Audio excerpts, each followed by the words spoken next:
Hello and welcome to the video. IGNOU MCom के exam में motivation theory से कई बार क्वेश्चंस पूछे गए हैं रिसेंट ईयर्स में। ये टॉपिक आता है आपका ऑर्गेनाइजेशन थ्योरी एंड बिहेवियर के यूनिट 10 में। अब अगर कुछ प्रीवियस ईयर के क्वेश्चंस पर ध्यान दें तो हम ये जान पाएंगे कि वो कौन कौन से टॉपिक्स हैं जिनको रिस्पेक्टिवली पूछा गया है हर साल। तो सबसे पहला क्वेश्चन जो है वो है distinguish between Maslow's need hierarchy and Herzberg's two factor theory of motivation. Second question है critically examine McClelland theory of need, और ये जो दोनों क्वेश्चंस है वो जून 2018 में पूछे गए हैं। नेक्स्ट क्वेश्चन है critically examine ERG theory and McClelland's theory of motivation. How are these theories applicable to work motivation. ये क्वेश्चन आया हुआ है जून 2019 में। फोर्थ क्वेश्चन है critically examine Herzberg's two factor theory of motivation. ये 12 number के question में आया हुआ है। एंड दूसरा पार्ट है इसका discuss the similarities and distinction between Maslow's need hierarchy and Herzberg's two factor theory. ये दोनों क्वेश्चन जो है ये दोनों क्वेश्चन आए हुए हैं जून 2021 के पेपर में। ठीक है, तो आप देख पा रहे होंगे कि किस तरीके के क्वेश्चंस पूछे जा रहे हैं मोटिवेशन थ्योरी से। अब देखिए हमको टॉपिक्स क्या क्या कवर करने हैं इस पूरी वीडियो में। हम देखेंगे सबसे पहले क्या है concept of motivation and motivators, ये दोनों क्या होते हैं। उसके बाद हम मोटिवेशन की थ्योरीज को पढ़ेंगे जिसमें हम पढ़ेंगे Maslow's need hierarchy theory, Herzberg's two factor theory. इसके बाद हम सिमिलैरिटीज और डिस्टिंक्शन पढ़ेंगे between Maslow's need hierarchy theory and Herzberg's two factor theory. After that ERG theory and lastly McClelland's theory of need, ये भी हमको कवर करना है। तो इतना कुछ हमको इस वीडियो में कवर करना है। तो शुरू करते हैं। ये सबसे पहले मोटिवेशन की बात करते हैं। बिजनेस में बहुत जरूरी होता है कि एम्प्लॉइज जो है वो मोटिवेटेड रहें। तो जब भी हम किसी काम को करते हैं तो उसका पर्पस होता है, राइट। किसी भी गोल को अचीव करना उसका पर्पस होता है। सो मोटिवेशन क्या होता है, जो एक पर्सन को इंस्पायर करता है कि वो जब तक उस गोल को अचीव ना कर ले तब तक लगातार उस पे क्या करे, लगा रहे, प्रयास करता रहे और अपने एफर्ट्स लगाता रहे, उस गोल के लिए काम करता रहे। सो क्या गोल हो सकता है, मतलब कि वो फैक्टर्स क्या हैं जिसे हम मोटिवेट होते हैं काम करने के लिए। इसके अलावा देखिए मोटिवेशन नीड और डिजायर से भी आता है, क्योंकि ह्यूमन टेंडेंसी क्या है कि ह्यूमंस हमेशा अपनी एनर्जी अपने सेट गोल्स की तरफ लगाते हैं उसे अचीव करने के लिए। अगर वो गोल को अचीव कर लेते हैं तो एक सेटिस्फैक्शन की फीलिंग आती है मन में, है ना। अगर नहीं कर पाते हैं अचीव तो डिससेटिस्फैक्शन होता है एंड उससे फिर से मोटिवेशन आता है काम करने के लिए दोबारा। सो देखिए अब फैक्टर्स की अगर बात करें कि वो कौन सी चीजें होती हैं जो बेसिकली ह्यूमन को मोटिवेट करती हैं, तो उसे हम मोटिवेटर्स कहते हैं। ठीक है, यानी कि वो सभी फैक्टर्स जो हमें इंस्पायर करते हैं या एक तरह से एनर्जी देते हैं कि हम अपने गोल के लिए काम करते रहें। सो मोटिवेटर्स को फाइनेंशियल या फिर नॉन फाइनेंशियल दो कैटेगरीज में बांटा गया है। फाइनेंशियल मोटिवेटर्स क्या होते हैं, फाइनेंशियल मोटिवेटर्स का मतलब है वो मोटिवेटर जो मनी से रिलेटेड है ना, या फिर कोई भी ऐसा बेनिफिट जिसको फाइनेंस या फिर मनी में कन्वर्ट किया जा सके। तो मनी जो है वो एक बहुत ही स्ट्रॉन्ग मोटिवेटर है काम करने के लिए, क्योंकि इससे क्या आता है, सोशल पोजीशन एंड पावर आता है ना। सो इसके अंदर क्या क्या आ जाएगा, वेजेस आ जाएंगे, सैलरी आ जाएगा, अलाउंसेस आ जाएगा, बोनसेस आ जाएंगे, फाइनेंशियल इंसेंटिव्स आ जाएगा, फिर ऑर्गेनाइजेशन में कई बार कमीशंस भी मिलता है। तो ये जितनी सारी चीजें हैं जो फाइनेंस और मनी से जुड़ी हुई हैं, इन सभी को हम फाइनेंशियल मोटिवेटर्स कहेंगे। अब दूसरी बात कर लेते हैं नॉन फाइनेंशियल मोटिवेटर्स की। तो कुछ ऐसी सोशियो साइकोलॉजिकल नीड्स होती हैं जिन्हें अकेले मनी से सेटिस्फाई नहीं किया जा सकता। सो ऑर्गेनाइजेशन में काम कर रहे लोगों को कुछ ऐसे नॉन फाइनेंशियल फैसिलिटीज जो है वो प्रोवाइड की जाती है, जैसे कि जब भी एम्प्लॉयज का प्रमोशन होता है तो उसको फाइनेंशियल फैक्टर के अलावा एक साइकोलॉजिकल हैप्पीनेस भी मिलती है नॉन फाइनेंशियल फैक्टर के रूप में, है ना। फॉर एग्जाम्पल अगर मान लीजिए अगर किसी पर्सन का प्रमोशन हुआ है तो क्या क्या चीजें उसकी लाइफ में चेंज हो सकती हैं। उसका स्टेटस चेंज होगा, नई रिस्पॉन्सिबिलिटी आएगी, उसको रिकॉग्निशन मिलेगा उसके जॉब के लिए, फिर जो जॉब है वो ज्यादा सिक्योर मानी जाएगी। तो ये सारे फैक्टर्स जो है इनको हम नॉन फाइनेंशियल मोटिवेटर्स के अंदर लेंगे। अच्छा, मोटिवेशन का कॉन्सेप्ट तो हमने समझ लिया, बट ये जो मोटिवेशन है ना, ये मैनेजर्स जो हैं उनके लिए काफी चैलेंजिंग काम होता है एंटरप्राइज में, क्योंकि उनको अपने सबऑर्डिनेट एम्प्लॉयज जो होते हैं उनको हमेशा मोटिवेट रखना होता है ताकि वो ऑर्गेनाइजेशन के जो सेट गोल्स हैं उन पर काम कर सके और उनको टाइम पर अचीव कर सके। सो इसी के लिए ह्यूमन नेचर को समझकर उसके लिए कुछ स्ट्रैटेजीज और कुछ थ्योरीज जो है वो डिजाइन करनी होती हैं, और इसी रीजन की वजह से हम मोटिवेशन थ्योरीज को पढ़ते हैं जो ओवर द टाइम बहुत सारे थ्योरिस्ट ने बनाई है। तो इसमें जो सबसे पहली थ्योरी हमको पढ़नी है वो है मैस्लोस नीड हायरार्की थ्योरी। सो नाम को ठीक से समझिए, मैस्लोस नीड हायरार्की थ्योरी। यहाँ पर ह्यूमन नीड की बात की गई है और उसकी एक हायरार्की बनाई गई है, ठीक है। तो उन नीड को कैटेगराइज किया गया है 5 कैटेगरीज में और इम्पोर्टेंस के ऑर्डर में इसको बांटा गया है, ठीक है। यानी कि जब तक पहली नीड पूरी नहीं हो जाती तब तक इंसान दूसरी नीड के लिए आगे नहीं जाएगा, दूसरी नीड को फुलफिल नहीं करेगा। तो सबसे पहले वो नीड्स जो आपकी बेसिक नीड्स होती है सर्वाइवल से जुड़ी हुई, ठीक है, जैसे कि food, water, clothing, shelter, rest, है ना। तो ये जो नीड है वो ह्यूमन बॉडी में इनहेरेंट है। कोई भी पर्सन बिना इन नीड्स को फुलफिल किए सर्वाइव नहीं कर सकता है। इनको हायरार्की में लोएस्ट लेवल पर रखा गया है, जिसका मतलब है कि बिना इन नीड को सेटिस्फाई किए आप हायर लेवल नीड को परस्यू नहीं कर सकते हैं। फॉर इंस्टेंस ऐसा समझिए कि एक बहुत गरीब या फिर हंग्री पर्सन दिन रात यही सोचेगा कि उसे खाना मिल जाए, है ना। लव, रिस्पेक्ट, फ्रीडम, ये जो हायर वैल्यू के नीड्स है या इमोशंस है उसके लिए यूजलेस होंगे, क्योंकि ये इमोशंस जो है वो उसका खाली पेट नहीं भर सकते, राइट। नेक्स्ट आता है सेफ्टी नीड्स। तो इसमें क्या होता है कि इंडिविजुअल के प्रोटेक्शन से रिलेटेड ये नीड होती है। इसमें पर्सन ये चाहता है कि उसको प्रोटेक्शन मिले फिजिकली एंड साइकोलॉजिकली हार्म से, प्लस ये अश्योरेंस भी मांगता है कि जो फिजियोलॉजिकल नीड्स हैं, जो पर्सन की पहले की नीड्स है वो फुलफिल होनी चाहिए, तभी इस नीड को आगे वो पर्सन परस्यू करेगा। तो इसके अंदर हम क्या रख सकते हैं, job security, economic and social security, है ना, पेंशन, इंश्योरेंस, ये सब जो नीड्स हैं वो सब सेफ्टी नीड्स में आप रख सकते हो।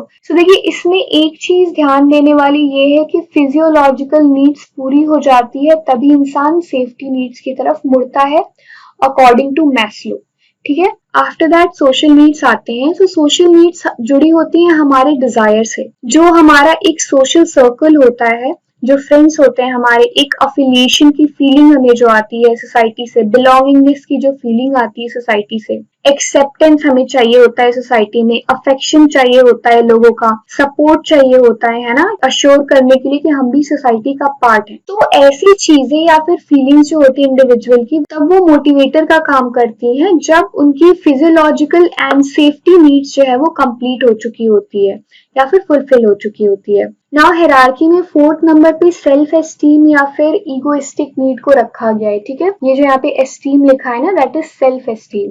ये नीड तब अराइज होती है जब इंसान की बाकी जो लोअर नीड्स है वो सेटिस्फाई हो चुकी होती हैं। सो इसको मैस्लो ने 2 टाइप्स में डिवाइड किया है, सेल्फ रिस्पेक्ट या फिर self esteem need and esteem from others और public esteem. So self respect का मतलब क्या होगा, respect in the eyes of oneself, यानी कि आप अपनी खुद की कितनी रिस्पेक्ट करते हैं, आपको खुद पे कितना कॉन्फिडेंस है, कितने कॉम्पिटेंट मानते हैं आप खुद को, है ना। पब्लिक एस्टीम का मतलब है इमेज या फिर respect in the eyes of others, ठीक है। फॉर एग्जाम्पल प्रेस्टीज हो गया, रेपुटेशन हो गई आपकी सोसाइटी में, आपको रिकॉग्निशन कितना मिला है या फिर अप्रिशिएट आपको कितना लोग करते हैं, ठीक है। तो ये सारी चीजें जो है वो पब्लिक इमेज जो हो जाएगा वो हो जाएगा आपका एक पब्लिक एस्टीम होगा, उसको बोलेंगे हम। लास्टली सेल्फ एक्चुअलाइजेशन नीड की अगर बात करें तो ये नीड सबसे हायर नीड है हायरार्की में। एंड सेल्फ एक्चुअलाइजेशन का मतलब है कि आप अपने पोटेंशियल का फुल यूज कर पा रहे हैं और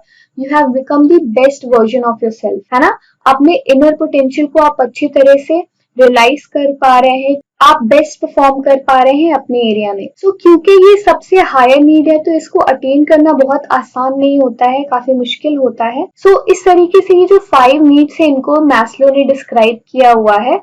सो नेक्स्ट थ्योरी की बात कर लेते हैं, हेज़बर्ग्स 2 फैक्टर थ्योरी। 1950s में फ्रेडरिक हेज़बर्ग जो यूएस के एक साइकोलॉजिस्ट थे, उन्होंने इस थ्योरी को प्रोपाउंड किया था। इसका एक और नाम है जिसे हम कहते हैं मोटिवेशन हाइजीन थ्योरी। सो ये थ्योरी उन्होंने एक रिसर्च करके बनाई। एक ऑर्गेनाइजेशन में 200 एम्प्लॉयज से 2 सवाल किए गए सबसे पहले आपको ये बताना है कि आपको अपने जॉब को लेकर के एक्सेप्शनली गुड फीलिंग कब आई, और दूसरा क्वेश्चन ये था कि आपको ये बताना है कि आपको अपनी जॉब को लेकर के वर्स्ट फीलिंग कब आई, है ना, एक्सेप्शनली बैड फीलिंग कब आई। सो इन दोनों सिचुएशंस और कंडीशंस को डिटेल में डिस्क्राइब करना था एम्प्लॉयज को। हेजबर्ग ने रिस्पॉन्स को एनालाइज किया और दो कैटेगरीज में बांटा, ठीक है, जो भी फैक्टर्स थे उनको दो कैटेगरीज में बांट दिया गया। वो दो कैटेगरीज थी हाइजीन फैक्टर, सेकंड था मोटिवेटर्स या फिर सेटिस्फायर। सो हाइजीन फैक्टर में क्या बात की गई थी, इसमें जो जॉब से रिलेटेड रिस्पॉन्सेस थे उसमें 8 फैक्टर्स को नोट किया गया, जिसमें आते थे working condition, job security, salary, quality of supervision, company policy, interpersonal relationship and fringe benefits. ठीक है, फ्रिंज बेनिफिट्स मतलब कि जो एक्स्ट्रा बेनिफिट्स दिए जाते हैं जैसे कि हेल्थ सिक्योरिटी वगैरह ऑफिसेज में। ठीक है, सो एम्प्लॉइज की सेटिस्फैक्शन के लिए इन सभी फैक्टर्स का होना बहुत ही इसेंशियल होता है, और इन फैक्टर के एब्सेंस से क्या होगा, एम्प्लॉइज में डिससेटिस्फैक्शन आ जाएगा। ठीक है, सो इन फैक्टर्स के प्रेजेंस से जॉब एनवायरनमेंट में से डिससेटिस्फैक्शन जो है वो हटाया जा सकता है एम्प्लॉइज के अंदर से। दूसरा है मोटिवेटर्स या फिर सेटिस्फायर। ठीक है, तो ये भी फैक्टर्स हैं, इनको 6 कैटेगरीज में बेसिकली बांटा गया। मतलब जो मोटिवेटिंग फैक्टर्स हैं एम्प्लॉइज के लिए हेजबर्ग के अकॉर्डिंग, वो है achievement, recognition, responsibility, advancement, personal growth and nature of the job itself. So अगर ये फैक्टर प्रेजेंट रहते हैं किसी भी जॉब में तो एम्प्लॉइज जो है वो मोटिवेटेड फील करते हैं। लेकिन देखिए यहाँ पे एक बात ध्यान रखिएगा, अगर ये फैक्टर्स एब्सेंट है जॉब में तो भी एम्प्लॉइज जो है वो डिससेटिस्फाई फील नहीं करते हैं या फिर डीमोटिवेटेड फील नहीं करते हैं, क्योंकि हेजबर्ग के according job satisfaction and job dissatisfaction एक दूसरे के ऑपोजिट नहीं है। कहने का मतलब ये है कि अगर कोई पर्सन या एम्प्लॉय डिससेटिस्फाई नहीं है तो इसका मतलब ये नहीं है कि वो सेटिस्फाई है। तो सेटिस्फैक्शन जो है उसको मोटिवेटर्स के थ्रू अचीव किया जा सकता है, और डिससेटिस्फैक्शन अवॉइड करने के लिए जो हाइजीन फैक्टर्स हैं उनका प्रेजेंट होना जरूरी है जॉब में, वरना एक पर्सन जो है वो डिससेटिस्फाई फील करने लगता है अपने जॉब से। एग्जाम्पल के लिए ऐसे समझिए कि मान लीजिए अगर एक जॉब आप करते हैं और वहां पे जॉब की वर्किंग कंडीशन अच्छी नहीं है, को वर्कर के साथ रिलेशनशिप आपका अच्छा नहीं है, पॉलिसीज और रूल्स जो ऑफिस में बनाए गए हैं आप उसको पसंद नहीं करते हैं, वो आपके अकॉर्डिंग नहीं है, या फिर सुपरवाइजर जो है वो आपको गुड क्वालिटी की एडवाइस नहीं देता है, सैलरी कम है, तो ये सारी चीजें जो हैं, अगर ये सारी चीजें इम्प्रूव नहीं होती हैं तो क्या होता है कि एक एम्प्लॉय के अंदर डिससेटिस्फैक्शन की फीलिंग जो है वो आती है। तो इनको हमेशा इम्प्रूव्ड रखना चाहिए ताकि एम्प्लॉयज जो है वो डिससेटिस्फाई फील ना करे। वहीं पे अगर जॉब सेटिस्फैक्शन कैसे आपको फील होगी, अगर आपको कोई अचीवमेंट मिलती है आपके जॉब में, आपको रिकॉग्निशन मिलता है, आपको एक हायर रिस्पॉन्सिबिलिटी दी जाती है, तो इन सभी फैक्टर्स को इम्प्रूव करने से क्या होता है, जो मोटिवेटर्स फैक्टर है ये जॉब में आपको सेटिस्फैक्शन इंक्रीज मिलती है आपकी। तो ये हेजबर्ग की 2 फैक्टर थ्योरी का प्रिंसिपल था। अब कुछ सिमिलैरिटीज और डिफरेंसेस देख लेते हैं मैस्लो एंड हेजबर्ग की थ्योरी में। सबसे पहले सिमिलैरिटी की बात करेंगे हम। तो देखिए सिमिलैरिटी की बात करेंगे तो सबसे पहले नेचर ऑफ मोटिवेशन की बात करते हैं। सो दोनों ही में बोला गया है कि मोटिवेशन जो है वो एक प्रोसेस है और इसका रिजल्ट जो है वो परफॉर्मेंस में दिखता है। आफ्टर दैट ह्यूमन नीड्स, यानी कि दोनों ही थ्योरी जो है वो ह्यूमन नीड्स की बात करते हैं। हेजबर्ग जो है वो सर्टेन नीड्स को मोटिवेटर्स कंसिडर करते हैं, वहीं मैस्लो जो है वो सेम नीड्स को एस्टीम या फिर सेल्फ एक्चुअलाइजेशन नीड मानते हैं। फिर दोनों ही थ्योरी ये बात करती है कि मोटिवेटर्स किसी भी इंडिविजुअल के बिहेवियर को डिटरमाइन करता है, यानी कि मोटिवेशन अगर होगा तो उससे पर्सन का बिहेवियर जो है वो काफी चेंज हो जाता है। नाउ डिस्टिंक्शन की बात कर लेते हैं। तो सबसे पहले मैस्लो की नीड हायरार्की थ्योरी में एक हायरार्की की बात की गई है कि ह्यूमन की नीड जो है वो हायरार्की में होती है, जबकि हेजबर्ग की थ्योरी में ऐसा कुछ नहीं कहा गया, इसमें कोई हायरार्की नहीं बताई गई है, बस नीड की बात की गई है। दूसरी चीज मैस्लो की नीड हायरार्की थ्योरी में ये कही गई है कि हायर ऑर्डर नीड्स जो है वो तभी एक्टिवेट होती हैं, तभी ऑपरेशनल होती हैं जब लोअर ऑर्डर नीड्स जो है वो फुलफिल हो जाती हैं या उनको सेटिस्फाई कर दिया जाता है। जबकि हेजबर्ग की मोटिवेशन थ्योरी ये कहती है कि सारी की सारी जो नीड्स है वो हमेशा ऑपरेशनल रहती हैं, वो हमेशा एक्टिव रहती हैं। मैस्लो की नीड हायरार्की थ्योरी ये कहती है कि जो अनसेटिस्फाइड नीड है वो भी मोटिवेट करती है हमको कि हम दोबारा से अपने गोल की तरफ लग जाएं और उसको फिर अचीव करें। और हेज़बर्ग की थ्योरी में केवल हायर ऑर्डर की जो नीड्स है वही मोटिवेशन का काम करती है। मैस्लो की हायरार्की नीड थ्योरी जो है वो डिस्क्रिप्टिव है और जो हाइजीन थ्योरी है इसका नेचर जो है वो पर्सपेक्टिव है। ठीक है, मैस्लो की जो नीड हायरार्की थ्योरी है वो एक मैक्रो व्यू देती है, तो वो सभी वर्कर्स के लिए जो है वो रेलेवेंट है क्योंकि वो मैक्रो व्यू देती है। हेज़बर्ग की थ्योरी जो है वो प्रोफेशनल वर्कर्स है उनके लिए ज्यादा रेलेवेंट है क्योंकि माइक्रो व्यू देती है। मैस्लो की नीड हायरार्की थ्योरी जो है वो ह्यूमन नीड्स और उनके सेटिस्फैक्शन पर बेस्ड है और हेज़बर्ग की मोटिवेशन हाइजीन थ्योरी जो है वो रिवॉर्ड और रिकॉग्निशन पे ज्यादा बेस्ड दिखती है। अच्छा, मैस्लो की नीड हायरार्की थ्योरी को दो कैटेगरीज में बांटा गया है, सर्वाइवल या ग्रोथ नीड, और हेज़बर्ग की थ्योरी जो है उसको दो कैटेगरीज में बांटा गया है जिसको हम हाइजीन या फिर मोटिवेटिव फैक्टर्स कहते हैं। तो ये जो है डिफरेंस हो गया दोनों थ्योरीज के बीच में, इवन तो आप काफी सिमिलैरिटीज भी देख पा रहे होंगे। नेक्स्ट बात करते हैं ईआरजी थ्योरी की।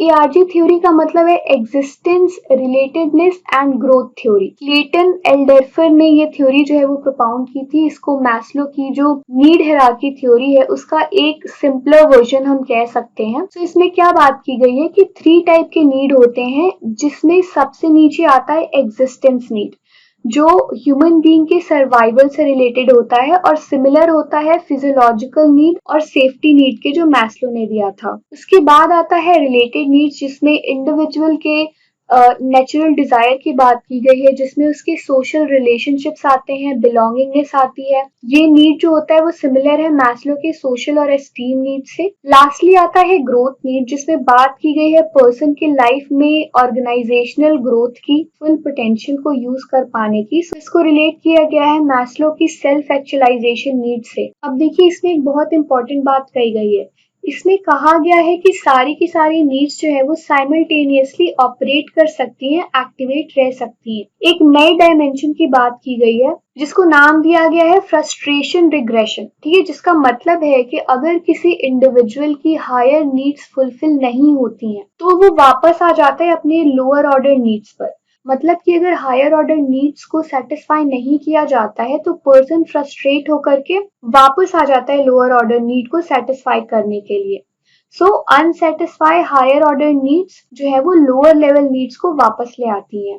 ये बात हो गई आपकी ईआरजी थ्योरी की। अब बात कर लेते हैं वीडियो के लास्ट थ्योरी की जिसमें बात की गई है मैक्लेलन थ्योरी ऑफ नीड की। इसको 3 नीड थ्योरी भी कहा जाता है। डेविड मैक्लेलन जो है उन्होंने इस थ्योरी को प्रोपाउंड किया था। इसमें बेसिकली 3 ह्यूमन नीड्स के बारे में बात की गई है। सबसे पहला नीड है नीड फॉर अचीवमेंट, मतलब कि हर इंडिविजुअल के अंदर एक डिजायर होती है कि वो एक सेट स्टैंडर्ड ऑफ गोल को अचीव करे और अपने करियर में एक्सेल करे। और इसके साथ ही ये भी डिजायर होती है हर पर्सन के अंदर कि वो जो काम कर रहा है वो दूसरे लोगों से थोड़ा सा अलग हो। ठीक है, यानी कि वो कुछ अलग करके दिखाए, तो इसे नीड फॉर अचीवमेंट कहते हैं। सेकेंड नीड है नीड फॉर पावर। तो कुछ लोग ऐसे होते हैं जिन्हें दूसरे इंडिविजुअल्स को कंट्रोल करके सेटिस्फैक्शन मिलता है क्योंकि उनको ऐसा लगता है कि उनके अंदर यही एबिलिटी है, वो दूसरों को कंट्रोल कर सकते हैं। और उनका ये डिजायर होता है कि वो गोल्स को तभी अचीव कर पाएंगे जब वो पावर का एक्सरसाइज करेंगे, मतलब कि लोगों को कंट्रोल करके अपने पावर का एक्सरसाइज करेंगे। अच्छा, यहाँ पे जो कंट्रोल की बात की गई है ना वो पावर से लिया जाता है, यानी कि अथॉरिटी। आपके पास इतनी अथॉरिटी है कि आप किसी के एक्शंस को रोक सकें या फिर उसको किसी और डायरेक्शन में मोड़ सकें। ठीक है, ऑर्गेनाइजेशन के अंदर। तो यहाँ पर जो नीड फॉर पावर की बात की गई है वो बात की गई है अथॉरिटी की। लास्टली यहाँ पे बात की जाती है नीड फॉर एफिलिएशन की। यहाँ पर एफिलिएशन की बात की गई है, इंटरपर्सनल रिलेशनशिप की बात की गई है, एंड एक जो फ्रेंडलीनेस वाली फीलिंग होती है ह्यूमंस के अंदर उसकी बात की गई है। इस कॉन्सेप्ट को आप मैस्लो की सोशल या फिर बिलोंगिंगनेस वाली जो थ्योरी है उससे रिलेट करके देख सकते हैं। ये उससे इंस्पायर्ड है एक तरीके से, जिसमें यही बात की जाती है कि जो ह्यूमन है उसकी ये नीड होती है कि वो सोसाइटी में एक उसको बिलोंगिंगनेस की फीलिंग आए, उसके इंटरपर्सनल रिलेशनशिप्स जो है वो बहुत ही स्ट्रेंथन हो, सपोर्टिव फील हो उसे। ठीक है, यहाँ पे मैक्लेलन की थ्योरी जो है नीड की वो भी खत्म होती है। और आई होप कि लेक्चर आपको बेनिफिशियल लगी होगी। फर्दर अपडेट्स के लिए आप इग्नू ज्ञान कोश के सोशल मीडिया हैंडल्स को फॉलो करते रहिए। लिंक्स जो है वो आपको डिस्क्रिप्शन बॉक्स में मिल जाएंगे और इग्नू से जुड़ी हुई और वीडियोस के लिए आप इग्नू ज्ञान कोश चैनल को जरूर फॉलो करिए। तब तक के लिए goodbye and take good care of yourself.